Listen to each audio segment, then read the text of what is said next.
अस्सलाम वालेकुम जी। Clinical counselling services में खुशामदीद।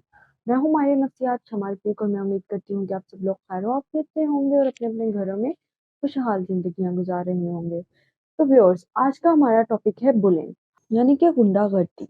ऐसा जारहाना रवैया जिससे नेक्स्ट पर्सन को ये लगे कि उसे डराया जा रहा है, धमकाया जा रहा है या फिर उसे चिढ़ाया जा रहा है। वो बच्चे हमारे जो कि स्कूल गोइंग हैं या फिर किसी न किसी तरीके से वो पीयर ग्रुप्स में इंटरेक्शन करते हैं, वो ऐसे बच्चे मोस्टली बुलिंग का या तो शिकार हो रहे होते हैं या खुद बुली कर रहे होते हैं। बुलिंग में बेसिकली एक करने वाला होता है और एक बुरी वो पर्सन होता है जिसकी बुलिंग की जाती है। तो ऐसे में क्या होता है, जो करने वाला होता है वो ज़रा दबंग स्टाइल में होता है, वो ज़रा गुंडागर्दी के स्टाइल में होता है। इसलिए बुलिंग के मीनिंग्स गुंडागर्दी और दबंग, जारहाना रवैया की हैं।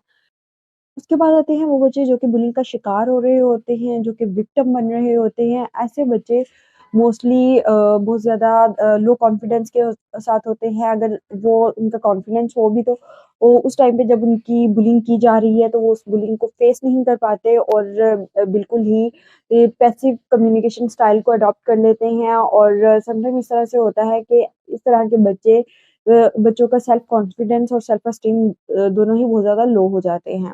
अब आ जाती हैं बुलिंग की टाइप्स कि बुलिंग कितनी टाइप्स की होती है। सबसे पहले तो मैं डिस्कस करना चाहूँगी हिटिंग। समटाइम इस तरह से होता है कि स्कूल में बच्चे एक-दूसरे को मारते हैं। तो ऐसे में क्या होता है कि पीयर प्रेशर होता है एक बच्चों पे एक समटाइम इस तरह से होता है कि कोई ग्रुप में एक बच्चा बुलिंग नहीं भी करना चाह रहा होता लेकिन वो दूसरे बच्चों को देख के बुलिंग करता है किसी एक बच्चे की, ठीक है? उसको हिटिंग करना शुरू कर देते हैं।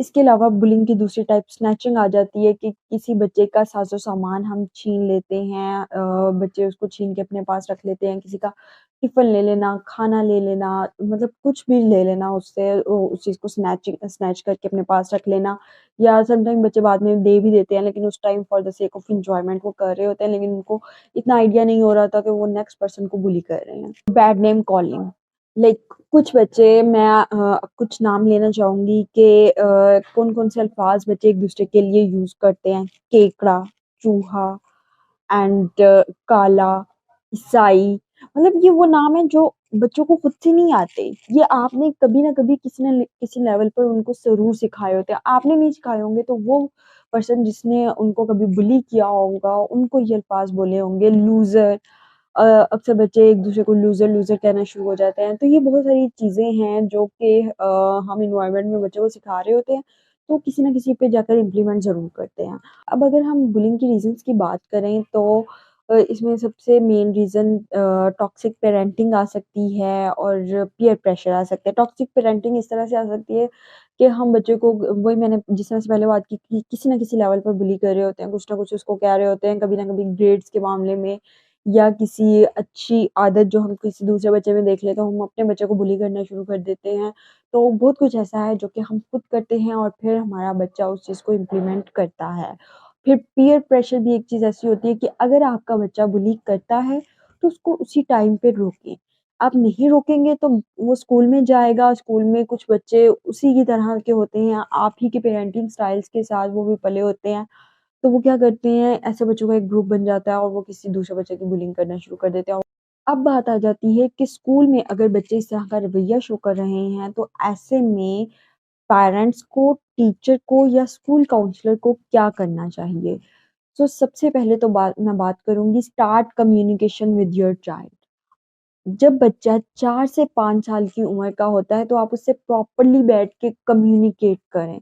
उससे उसके लाइक्स, डिसलाइक्स पूछें, उससे पूछें उसको कोई प्रॉब्लम तो नहीं है, वो कहीं न कहीं कुछ फेस तो नहीं कर रहा या उसको पूरे दिन में क्या चीज़ ऐसी है जो बुरी लगी। अब बात ये आती है कि मैंने 4 से 5 साल की एज को स्पेसिफ़ाई क्यों किया है? क्योंकि इस एज में बच्चों की स्कूलिंग स्टार्ट होती है, बच्चे एक बहुत मेजर चेंज को फेस कर रहे होते हैं, जो चेंज आपको नज़र नहीं आ रहा। लेकिन उनको नज़र आ रहा है क्योंकि उनकी लाइफ में हो रहा होता है। वो स्कूल जाना शुरू करते हैं, वो नए लोगों से मिलना शुरू करते हैं, एक नए एनवायरनमेंट में एडजस्ट होना होता है उनको। उस टाइम पे बच्चों को काउंसलिंग की बहुत ज़्यादा ज़रूरत होती है। इसके अलावा मैं काउंसलर्स को एक मशवरा देना चाहूँगी, टीचर्स को मशवरा देना चाहूँगी कि अपने स्कूल में कहीं न कहीं आप रोल प्लेज़, छोटे-छोटे ड्रामास बुलिंग पे ज़रूर रखें। जिससे बच्चों को आइडिया हो कि बुलिंग टर्म भी कोई एग्ज़िस्ट करती है, बुलिंग में क्या-क्या चीज़ें आती हैं। वो बहुत सारे रवैये जो कि स्कूल में शो कर रहे होते हैं, बहुत सारे बिहेवियर्स जो शो कर रहे होते हैं, वो उसको बुलिंग कहते हैं। उनको आइडिया होना चाहिए कि this is the bad thing. जैसे ही आप कोई ड्रामा वगैरह करें, तो साथ में थोड़ा-सा इलैबोरेट भी करें। बहुत सारे बच्चे ऐसा ड्रामा देखकर ही शर्मिंदा होंगे, बहुत सारे बच्चे उससे सबक सीखेंगे। इस तरह की छोटी-छोटी एक्टिविटीज़ अपने स्कूल में ज़रूर ऑर्गेनाइज़ किया करें, जिससे बच्चों को कोई ना कोई लेसन मिले।